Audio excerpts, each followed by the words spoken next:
Of the recorded stock markets. 23,563 was the all-time high, I should say. It has blown by that. Have you checked your 401k today? 23,612 right now. So about 40 points above its all-time high close. Right now, the Russell 2000, not only the Dow, the Russell, the NASDAQ, the S&P, yeah, I just needed a little reminder there, are all hitting highs. Yeah. If it finishes, again, the Dow above 23,563, it's a new record. The S&P 500 passes 2,600 for the first time, led by tech stocks. So, I mean, some good news to end on today. Thanks for joining us. Outnumbered starts right now. A Fox News alert, the longest-serving member of Congress, Democrat John Conyers of Michigan, denying he ever made any sexual harassment settlements, saying he knows nothing about the claims first reported by BuzzFeed News. The website reporting Conyers settled a complaint back in 2015 from a woman who alleged she was fired because she rejected his sexual advances. But the veteran lawmaker says he only learned about the story today. This is Outnumbered. Let's see. Tuesday? It's Tuesday. Happy Tuesday. I'm Sandra Smith here today, the anchor of the Intelligence Report on Fox Business. Trish Regan is here. Republican strategist and Fox News contributor Lisa Booth, former deputy spokesperson for the State Department Marie Harf, and today's #OneLuckyGuy, Fox and Friends weekend co-host and senior political analyst Pete Hegseth. And he is outnumbered, and it is good to have you. And yes, so we're all confirmed. It is Tuesday. But we're all thinking about Thursday. Right. It's definitely a holiday week. Right? Yeah. Exactly. All right. It is a busy news week indeed. Longtime Congressman John Conyers is disputing a report about a sexual harassment settlement. He says he knows nothing about claims of inappropriate touching and only learned of the story today. Earlier, BuzzFeed News reported the Michigan Democrat settled a complaint in 2015 from a woman who alleged she was fired because she rejected his sexual advances.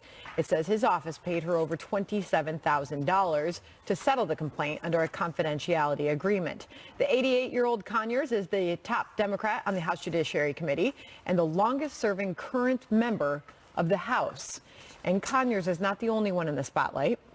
CBS News suspending Charlie Rose over sexual misconduct allegations from 8 women, and PBS immediately stopping distribution of The Charlie Rose Show. Meantime, Alabama Senate candidate Roy Moore still dealing with a string of accusations from women as well. Peter Ducey live from Washington for more on all of this. Peter?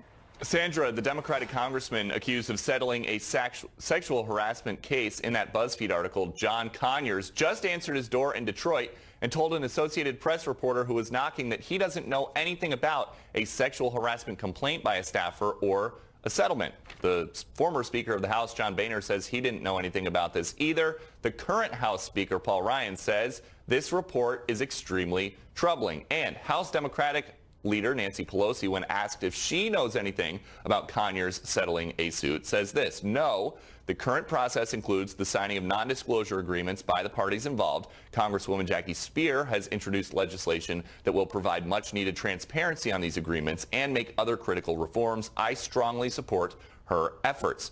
The Conyers denial comes as the Office of Congressional Compliance announced they've paid out $17 million taxpayer dollars over the last 20 years to settle cases connected to sexual harassment as well as other workplace disputes. Congresswoman Diana DeGette is also now coming forward accusing a former Democratic Congressman Bob Filner of trying to kiss her in an elevator on Capitol Hill. On the other side of the Capitol, meanwhile, Senator Al Franken has remained out of sight and quiet since responding to allegations of sexual misconduct with written apologies last week. But today, Franken is getting new support from 36 women who say they worked with him on SNL and who say that he never mistreated them. The Senate hopeful Roy Moore is responding again to allegations of sexual misconduct against him, trying now again to discredit accusers. In this statement from an advisor, quote, the days of unbiased reporting are over. The liberal media will dodge any source and refuse to air any interview that doesn't square with their effort to land a liberal Democrat in the Senate seat. And in the media world, CBS anchor Charlie Rose is apologizing for past behavior. His co-anchors today sympathized with his accusers, and they're upset about the entire situation. Gayle King, the other co-anchor, said she only got an hour and 42 minutes of sleep last night. Sandra. All right, Peter Ducey, thank you. More and more women are coming forward in recent weeks with accusations of sexual misconduct. And as Peter briefly mentioned, now for the first time, one lawmaker is publicly naming her alleged harasser. Listen to what Democratic Congressman Diana DeGette of Colorado says former Congressman Bob Filner, a California Democrat, tried to do while they were both serving in the House. I was in an elevator, and then Congressman Bob Filner tried to pin me to the door of the elevator and kiss me, and I pushed him away. And believe you me, I never got in an elevator with him again. But what concerns me now, which should concern everybody, is what about the young staffers? What about the interns? Was this happening with them too? And I think we have to ask ourselves the question, is this happening with current members of Congress? Meantime, Congresswoman Jackie Speier of California and Senator Kirsten Gillibrand of New York are introducing legislation to overhaul the system currently available to congressional staff for reporting sexual misconduct. Their bill would aim to make things more transparent by eliminating the mandatory non-disclosure agreements currently in place. Tough to decide where to start here, but there is a lot going on. Maria, I'll actually ask you about this first. The $17 million paid out over a 20-year period of time that we're learning, the federal government on these claims. And that's taxpayer dollars. We don't have any insight into who those claims were paid to or why. We need transparency here in the halls of Congress. And I think if we've learned anything from covering this story over the last weeks and months is that this is just the beginning. And every day now, it feels like there are new accusations, whether it's in Congress. Look, I think Congress, there are a lot of members, current and former, who are nervous right now, thinking back over things they've done. Women are now feeling comfortable speaking out, whether it's the media, whether it's politics. I mean, we are reckoning in this country with how do we sift through this? How do we decide who should resign and who shouldn't? We're all going through this together as a culture, and it's been a really tough few weeks. And you wonder if this is the moment, Pete, right. that this was coming.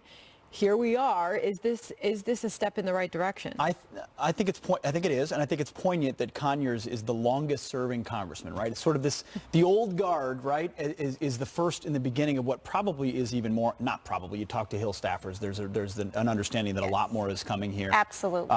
Definitely. I mean, what you have is the reckoning of the unwanted advances and a power dynamic. And when you have that and you can get away with it because of a process that has automatic non-disclosure agreements. Insane. Listen, there are perfectly reasonable reasons in the corporate world and in politics to use non-disclosure agreements. Maybe you've got grievances between two parties and you don't want it to go public, but if it's mandatory in a process and you've got that power dynamic and you've got female staffers who feel uncomfortable, that does create some disincentives that need to be corrected. So I do think there is a reckoning coming here and a lot of things. Capitol Hill's played by its own rules for a long time on a lot of levels, carving themselves out of Obamacare or whatever it is.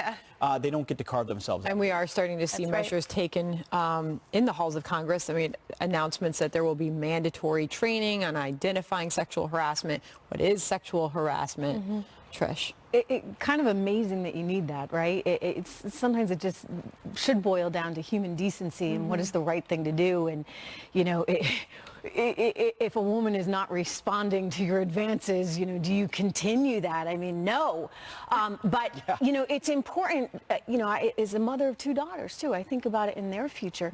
They shouldn't have to put up with no woman should have to put up with any of this, period. Amen. And if it takes classes and disclosure for this to come out, good. I mean, you should clean up every industry that needs cleaning up because it's not acceptable. You shouldn't be doing that.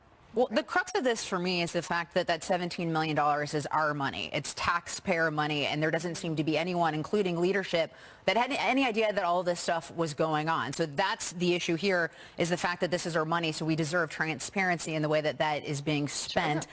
I also think that, you know, look, these are conversations, sadly, we're going to continue to have. This is going to touch every industry around the country. And what I also worry about is the fact that while these conversations are important and we should be having them, I also worry that people are going to get swept up in this that maybe didn't do anything wrong. And so there needs to be due process, there needs to be mechanisms, there needs to be investigations to ensure that the people that are committing these acts are being weeded out. I also think we need to celebrate good men in this country as well. And you have people like Vice President Mike Pence, who was ridiculed for saying that he won't go out to dinner alone with a woman out of respect for his wife. That's an agreement that him and his wife share together, and he was ridiculed for it. But we should be celebrating good men that love and respect their wife. And while that might not be for every marriage, we should respect those men that love and respect their own wives. By the way, what we do know, and talking about that $17 million, 264 settlements and awards dealt specifically with cases of sexual misconduct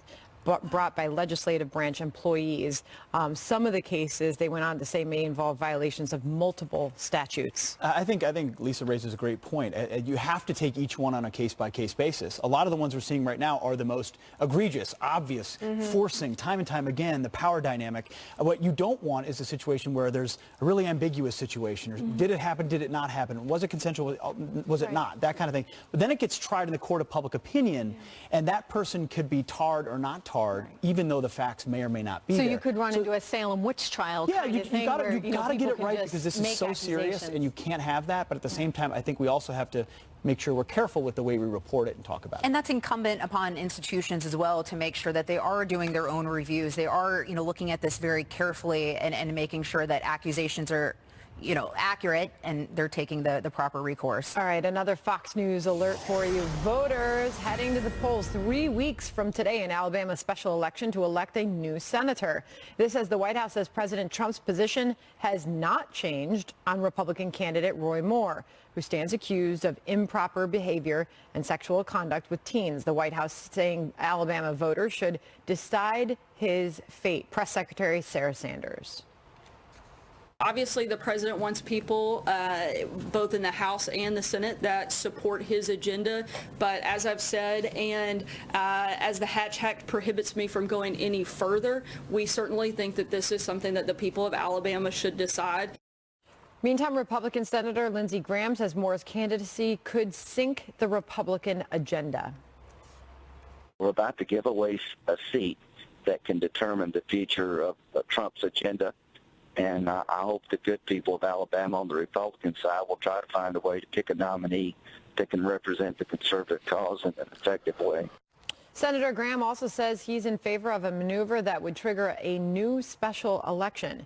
Moore continues to deny all of the allegations against him. So it looks like for the time being, Pete, he's going to try to ride out this storm heading into the election. And I hear what Senator Graham has to say, but he doesn't get to choose. Neither do I, neither do you, neither does anybody else. The people of Alabama will ultimately get to decide who represents them in Washington. And that's not to apologize for a single accusation, even though Roy Moore has denied it. If they decide on Election Day to go in there, either enthusiastically holding their nose or because they want the Trump agenda advanced, that's their right to do so. And I don't think we should have leaders in a distant capital getting to say, no, you're acceptable, but you're not. That's, if we had done that, we would never have had Ted Cruz or Marco Rubio or Mike Lee, a lot of these insurgent candidacies, and that has nothing to do with misbehavior. I know we're talking about something differently here, but why do the elites get to choose? Let the people choose, and if they choose to replace them, they can do that. Lisa? Yeah, I mean, I agree. This is up to the Alabama voters. I mean, they're the ones that have this information in front of them, so they have to make the decision when they head to the polls on Election Day of which candidate they're going to decide to choose. I mean, I do also think you can also put it in the hands of Alabama, which is personally, I think, the recourse that Alabama and the governor of Alabama needs to do, is you can also change the date of the special election to a later date to allow for more time to dissect this information and for voters to be able to digest it and figure it out. So personally, if I could make the call, that's what I would want the Alabama governor to do. Hope she's listening. Murray. I think this is a tough one, right? Because the White House, it seems like they've changed a little bit. They first said if these are true, he should step out of the race. They're not saying that anymore. Now they're now saying let the voters decide. So they have switched their position a little bit. And, you're right that I don't think politically it works for national parties to come in and impose their will on the states. But if the Republican Party in the state, and they're not doing this, but let's say they said, we don't want him to be our nominee on the ballot, would you feel differently about that? I would feel differently. I would. Just like in Minnesota, if the DFL party said, we don't want Al Franken anymore, that's different than the Democratic National Committee saying, right, or Senatorial Committee saying we don't want him. So I do think local is more important. But there's also a high, I mean, this is a question of, yes, the voters can decide, should we hold our public officials to a higher standard than just what voters will vote for? I think we all agree, yes. So to be clear, I don't think that the White House position has changed. Sarah Sanders very clearly just said the president's position on this has not changed. But then she said he was traveling in Asia when this came out. They did issue a statement, said if these allegations are true, he should step aside. At this point, I believe the White House is saying, clearly, he's not stepping aside. Voters need to decide at this point. Yeah, so it's up to the voters in this case. And then I guess if he actually gets the spot, then they can deal with that maybe in D.C. because there have been some threats that they would not allow him. So that we can deal with that. D.C. gets to come in and... I don't necessarily think that's right, but that's what I think the plan is. That said, you know, I question why some conservatives would want him, all this other stuff aside with the young women.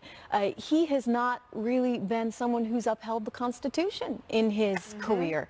And I think that's a big problem for a lot of conservatives, and his political opponents perhaps would be wiser to put that out there more so than all these allegations, because the court record he has, that you can prove. Lisa, could you further weigh in on what's at stake politically? I mean, you heard Lindsey Graham's take on all this, but what's at stake as far as President Trump and his agenda going forward with this race? Well, the concern of many Republicans, including people like Senator Lindsey Graham, and even I'm sure the president behind the scenes, is the fact that with the Republican Party, everything gets attached to them because you have the mainstream media that's going to go out every single day and basically say, do you agree with Roy Moore? Do you agree with he did? That never happens with the left. Look at any election. This always happens on the right because the mainstream media, they're facing as we know, right now. But statistically, they side with the left. Because they're not mainstream. They're left-wing. Yes, and so the Republican Party is concerned that this is going to dog them if Roy Moore is duly elected to the United States Senate, that this is going to dog them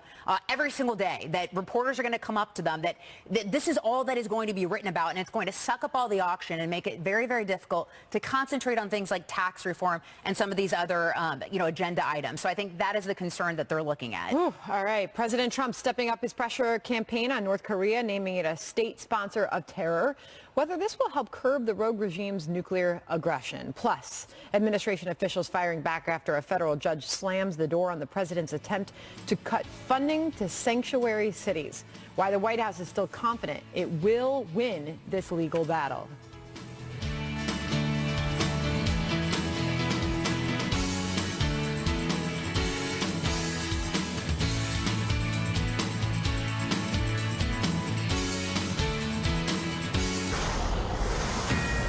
Fox News alert, a federal judge permanently blocking President Trump's executive order to cut funding to sanctuary cities that refuse to comply with federal immigration authorities. The California judge ruling that the order is unconstitutional and infringes on the 5th and 10th Amendments. The Trump administration firing back, defending the president in this statement, and I quote, "The flawed district court ruling undercuts the president's efforts to keep the American people safe and secure by enforcing existing law. We are confident the courts will ultimately uphold the president's lawful and necessary authority." All this as closing arguments are wrapping up in the murder trial of Kate Steinle, the case that started the whole sanctuary city debate. Steinle was shot and killed, you recall, in San Francisco by an illegal immigrant who was set to be deported for a 6th time before her death, but was allowed anyway to stay under the city's sanctuary policies. You've kind of said this is a no-brainer, and I agree with you, Pete. It seems to me that the President of the United States should have the ability to protect the American people, and if he thinks that there is an issue with someone who is here illegally and that person needs to be deported, how is it that a city can come in and say, no, they're fine to stay here? Again, I mean, it's the common sense of this presidency that he's attacked things that have gone so far in the wrong direction. We're just course correcting. A city or a county or a state says, we're going to ignore federal law. So then the federal government says, well, then you might not get all the funding that you want unless you comply. And what I think one of the biggest wake-up calls for this administration has been how powerful activist judges can be in this country. Pick a certain court, pick a circuit court, bring a grievance, get a temporary stay or a permanent stay, and then you got to fight it all the way to the Supreme Court and in the court of public opinion. That's why you've seen this White House work really hard to get young, conservative, judges confirmed throughout the courts, and that will be a big legacy of this presidency. Until then, it's going to have to wait until this is challenged to the Supreme Court, and hopefully the administration.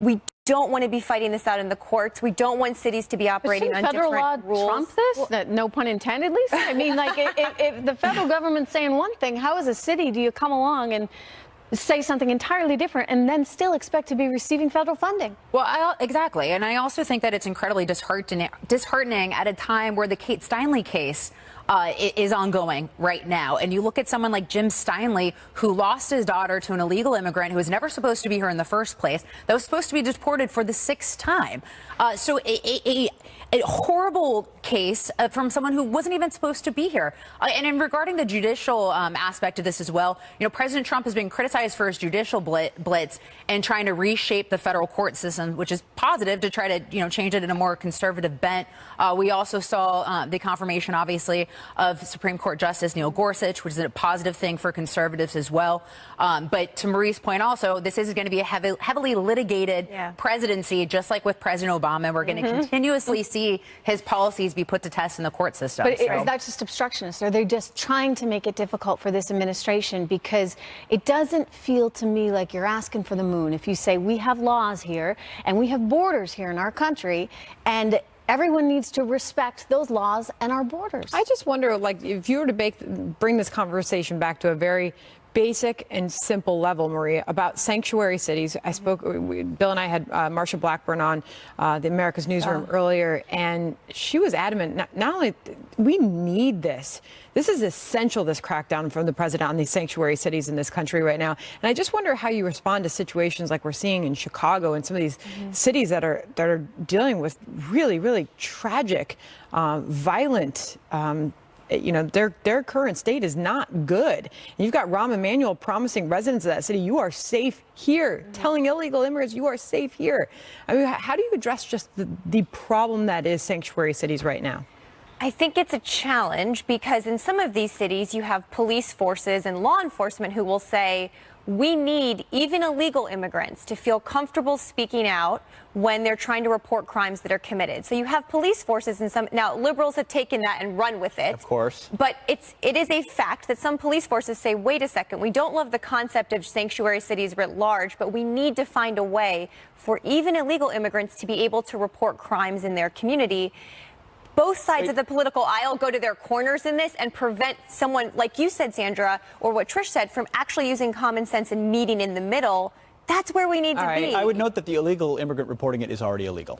So, I mean, we've lost the meaning of the word, what it means to be here illegal. Yeah, that's fair. That's a good point. Good point. All right. The stunning new scandal rocking the media world. Veteran newsman Charlie Rose suspended after 8 women come forward alleging sexual misconduct at the workplace going back years. The reaction from his CBS co-hosts as the floodgates open on sexual harassment in the media, in politics, and in Hollywood.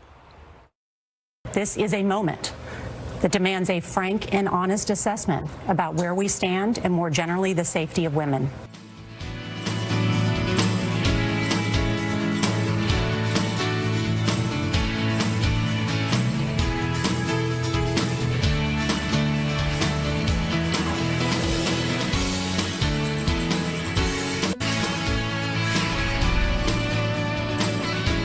Stunning new allegations again rocking the media world. CBS's flagship morning show without one of its hosts today. The network initially suspending Charlie Rose over sexual misconduct allegations, and now we are just learning that he has been fired. 8 women who came forward to the Washington Post accused the veteran newsman of various misconduct, including groping, walking naked in front of them, and telling one of them he dreamed about her swimming nude.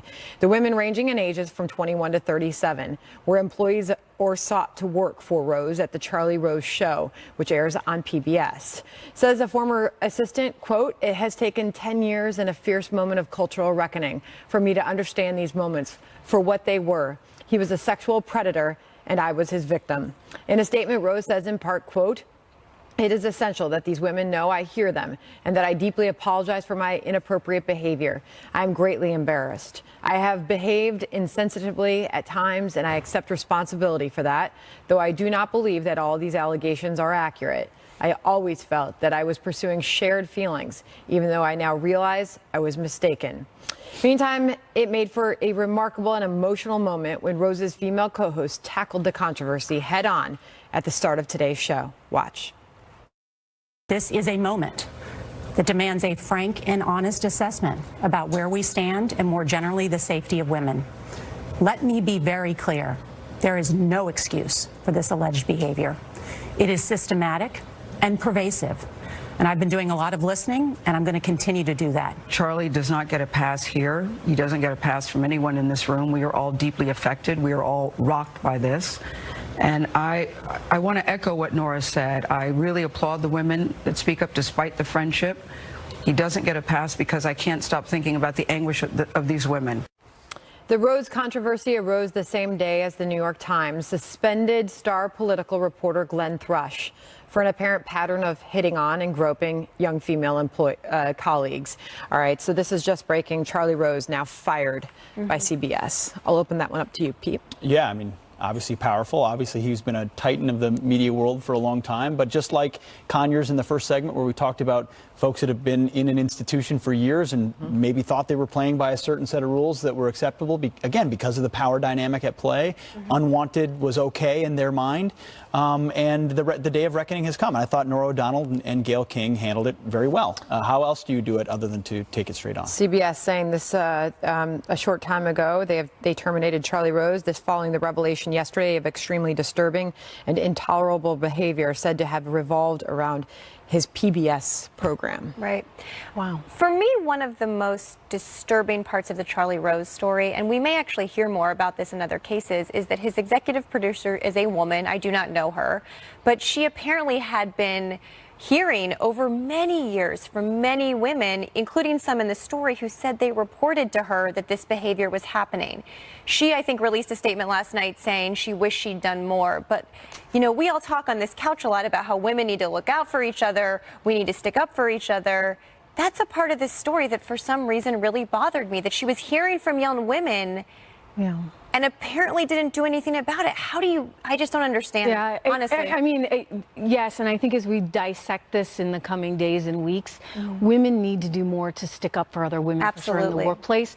But gosh darn it, Charlie never should have done that to begin with. You know, I mean, like, this is just, it's so horrific that that kind of behavior from any individual existed to begin with. But, you know, the idea that there's then a mechanism for it to be enforced and he has people around him that are enforcing that behavior or allowing that behavior, it's a problem. And we're seeing increasingly it's a problem in a lot of places, Lisa. Absolutely. And I mean, look, I feel like the common denominator in all of this is the fact that people exploit power. And we're seeing that doesn't matter the industry, if it's Hollywood, if it's media, if it's Congress, you know, regardless. Pardon? Comedy? Comedy, yeah. Whatever the industry is, it's that people exploit power. We see this, you know, in other things as well, with members of Congress being indicted for, you know, all these other different charges for, you know, corruption and money going certain places from campaign accounts and things of that nature. But people exploit power, and it's wrong. I'm just now having a chance to read through the memo that was sent out to CBS staffers shortly following the firing of Charlie Rose a few moments ago. The New York Times obtained it. I've got it in front of me.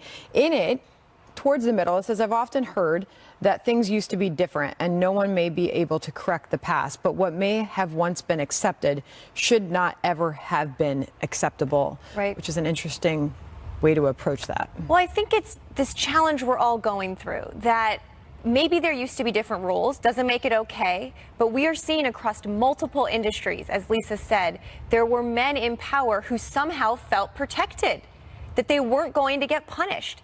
So we're going back and reevaluating incidents that sometimes happened 5, 10, 20, 30 years ago.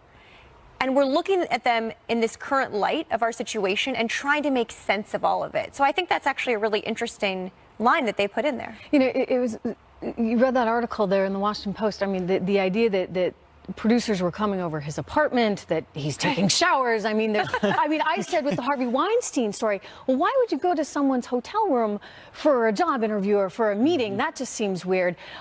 In this case, you've got Charlie bringing producers over to his apartment, and I think that there needs to be more of a distinction between church and state, so to speak, in the workplace. And maybe, you know, you're not taking a shower when your producer's knocking on the door. I mean, it's bizarre behavior. Yeah. You know what I mean? Speaking to that, that is what his former employer, now CBS, also detailed in that statement. He has been fired for extremely disturbing and intolerable behavior. We'll leave it there. We are learning more about that Obama-era Uranium One deal as The Hill is reporting new revelations about what an informant told the FBI before the deal went down. Information said to conflict with statements made by officials in the past. Whether it's time for a special counsel to investigate this.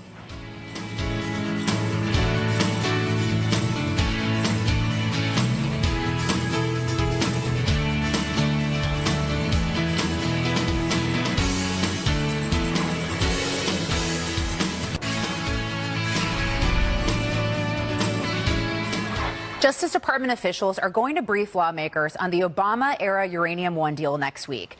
This is The Hill's reporting on new revelations about what an informant told the FBI before the deal went down in 2010. That information reportedly conflicts with statements the Justice Department officials have made before that the informant's work would not shed light on the decision to approve Russia's purchase of Uranium One. Documents obtained by The Hill show that the FBI had evidence of criminality well before the Obama administration approved Russia's purchase of Uranium One. They also suggest the purchase was a strategy to make the United States more reliant on Russian-owned raw materials. And they showed the Russians were exporting Uranium One out of the country, contrary to reports that no uranium was exported. This after President Trump's son, Eric Trump, called for a special counsel to investigate the deal, saying there is more than enough proof something fishy happened. Are people really naive enough to believe that somebody gave Hillary Clinton, right, a Secretary of State at the time, $145 million for her foundation for nothing? I mean, do people really believe that? And to me, it's such a travesty that that's not being investigated, because there is something there, and it smells and it looks horrible. And personally, I don't believe that somebody would give $145 million for nothing to Hillary Clinton, to a government official at the time. So obviously there's a lot of different directions to go with this, and there's a lot to unpack with so much information. But Pete, I want to start with you. As Justice Department officials are going to brief Congress next week, we're finding out some conflicting information with things that the DOJ has said, trying to downplay the information that this informant has. Also, we're finding out that the FBI knew about this scheme before the deal was approved. So from your perspective, what answers do you hope Congress gets? Well, I'm going to guess that the Clinton and Obama camps, their defense is going to be say, hey, simply that the right hand wasn't talking to the left hand, that the decision makers didn't have all the information. If this truly was a pending investigation into Russia getting their hands into our energy sector, would that not be something we wouldn't want to happen, and would that not color our decision making? I think that's really important. But the other angle that works against that a lot is that suddenly Russia became very charitable to one certain foundation, and it's certain, and that wasn't a couple $100,000, it was $145 million to people directly tied to this. And it may have been she may have been only one part of a decision-making process. I don't think she was any part of it. She's a really big part of it. If it's not her, she knows a lot of people. She knows a lot of people in government, has a lot of influence in government, can have plenty of side conversations or have other people have them for her. She didn't know anything about it, you said? Having worked at the State Department, well, no, but having worked at the State Department, CFIUS decisions, which is this committee that decides these decisions, are almost always, if not always, made way below the Secretary of State's level. I would be shocked, and we have seen no evidence that Hillary Clinton herself was a part of this decision. And the CFIUS people... But you don't see any evidence overall? I mean, you're talking about specific... I have not seen one shred of evidence that Hillary Clinton herself was involved in the State Department's decision to sign off on this. So, but and her believe me, team State was, Marie. Department. And if her team wasn't, State Department employees don't care about who gives money to the Clinton Foundation. Standpoint. You were in the State Department. Perhaps there's just a pure incompetence there under Hillary Clinton where they don't know about these things. She should have known something about this. You know who else should have known something about this? Eric Holder, because his own FBI was conducting an investigation into how the Russians were trying to gain an outsized influence into our uranium supply and sector. And the company that was doing this acquisition was called ARMZ Uranium Holdings. And then it was owned entirely by the Russian state atomic energy company. So these are those little red flags where, you know, you say, oh, she didn't know anything, she wasn't responsible. Well, then that's pure bureaucracy. Everyone should have known. But my point is, that's how bureaucracy works. And so we can say the deal shouldn't have been approved. We can say we want answers. We can all agree on that. But the idea of then saying, shouldn't Hillary Clinton be held accountable because she got bribed into taking money to approve this? That is a conspiracy theory where there is no evidence. We need answers. It's $145 million. It's going to but there's no evidence that impacted the decision. But this was also something that without evidence. This was also something that You're not going to write an email that says, please do this so that we can. I mean, I understand that. That's why you need to investigate. Government. I mean, people. I wonder why do you respond to the FBI informant who now that we know his name because Reuters put it out there. I interviewed the lawyer this morning, Victoria Tinsing, for the informant. Well, what did you think about that? She says that there is hard evidence, there is tape that goes back to 2010 and reveals hard evidence of corruption here. So I think we should hear from the informant. I've always said that, and I think we will. And Congress will soon be hearing from him, I believe. So we should get some answers, but we need to be careful saying this is either a bad deal or Hillary Clinton is guilty of some special counsel like corruption. There's no evidence of that, Pete. $145 million going to the Clinton. There's no evidence of that. Well, you agree she never should have taken that money. This was also because if nothing else, you're going to ask these questions. That's a different question. And this was also something that President Obama was concerned about, and having Hillary Clinton serve as a Secretary of State and still have the Clinton Foundation ongoing. So clearly, this was something he was worried about, and there are national security implications here.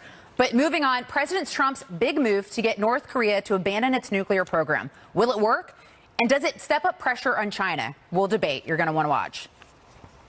Today, the United States is designating North Korea as a state sponsor of terrorism. Should have happened a long time ago. Should have happened years ago.